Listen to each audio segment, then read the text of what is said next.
Hello friends, welcome back to our channel blog mania. তো আজকের আর একটা নতুন ব্লগে তোমাদের সবাইকে স্বাগত। আজকের ব্লগটা কিন্তু দারুণ ইন্টারেস্টিং, কারণ আজকে হচ্ছে আমার জন্মদিন। আর শুধু কিন্তু আমারই নয়, আজকে কোইন্সিডেন্টলি আমার আর আমার বরের দুজনেরই জন্মদিন। আর এটা কিন্তু আমার শ্বশুর বাড়িতে প্রথম জন্মদিন, তো স্পেশাল সারপ্রাইজ তো ছিলই। সকাল থেকে কিন্তু দক্ষযজ্ঞ লেগে গেছিল রান্নাঘরে। বিয়ের পরে প্রথম জন্মদিনে আমার শাশুড়ি মায়ের কিন্তু অনেক কিছু করার খুব ইচ্ছা ছিল, কিন্তু যেহেতু তার শরীরটা খুব একটা ভালো ছিল না, তাও শ্বশুর মশাই কিন্তু কোনো কিছুতে খামতি রাখেনি। আর এইখানে সকালবেলা খাওয়া দাওয়ার পরে আমার বর কিন্তু চলে এসছে সন্ধেবেলা একটা বড় সড়ো কেক নিয়ে। আর যেহেতু দুজনেরই জন্মদিন, তাই দুজনেরই নাম কেকে লেখা আছে। আমি কিন্তু চকলেট ফ্লেভারের কেক খুব খেতে পছন্দ করি, তাই আমার বর এখানে আমার জন্য একদম চকলেট ফ্লেভারের কেকই নিয়ে চলে এসছে।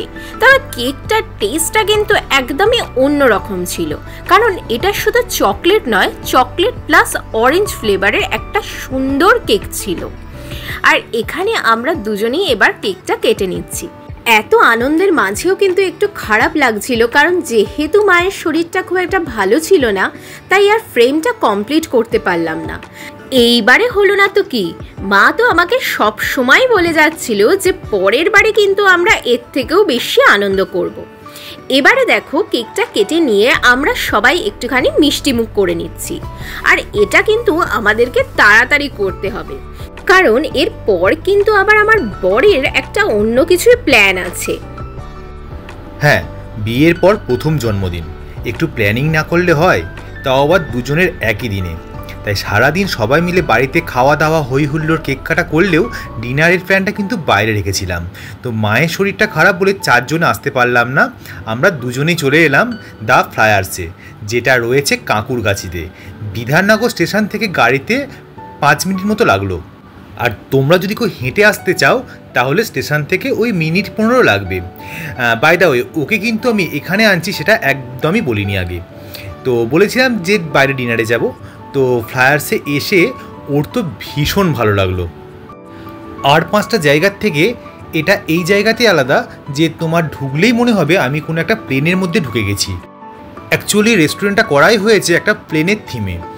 তো যেমন আমরা প্লেনে গিয়ে উইন্ডো সিটে বসে যাই, তো সেই রকমই আমরা একটা উইন্ডো সিট দেখে বসে গেলাম, এবং বাইরের দিকে তাকালে মনে হবে যে প্লেন উঠছে নামছে, বা আমরা আকাশের মধ্য দিয়ে যাচ্ছি, মেঘের মধ্য দিয়ে যাচ্ছি।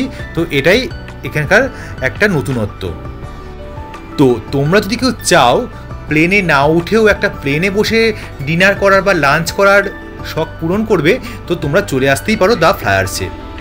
আরে এবার তো কিছু খাবার অর্ডার করতে হবে, আমরা তো ছবি তুলেই যাচ্ছি আর ভিডিওই করে যাচ্ছি।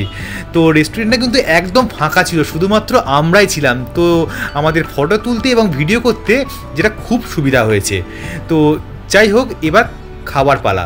তো মেনু কার্ডটা দেখলাম, ব্যাম্বু স্টিম মটন বিরিয়ানিটা খাওয়ার জন্য কিন্তু আমি অ্যাকচুয়ালি এখানে এসেছি। তো ওটাই অর্ডার করলাম, আর তার আগে একটা স্টার্টার অর্ডার করলাম, যেটা আমি সম্পূর্ণটাই ওর ওপর ছেড়ে দিয়েছিলাম। ওর যেটা ভালো লাগে সেটাই অর্ডার করতে বললাম। এত কিছুর মধ্যে কোনটা যে ছেড়ে কোনটা অর্ডার করব সেটা আমি বুঝতেই পারছিলাম না, তাই ওনাকেই ডেকে জিজ্ঞেস করে নিলাম যে কোনটা খেতে ভালো হবে। এবার ফাইনালি অর্ডারটা দিয়েই দিলাম। তারপরে দেখো উইন্ডো সিটে বসে আমার তো এত ভালো লাগছিল যে আমি তো বাইরে থেকে চোখ সরাতেই পারছিলাম না। আর এই উইন্ডো সিটে বসে আমার তো মনেই হচ্ছিল যে আমি কোনো প্লেনেই বসে আছি। এবার খাবার আসতে যেহেতু একটু দেরি ছিল, তাই দুজনে মিলে আমরা কিন্তু অনেক সেলফি তুলে নিলাম আর কয়েকটা সুন্দর সুন্দর ভিডিও করে নিলাম। এবার দেখো চলে এসছে আমাদের স্টার্টার।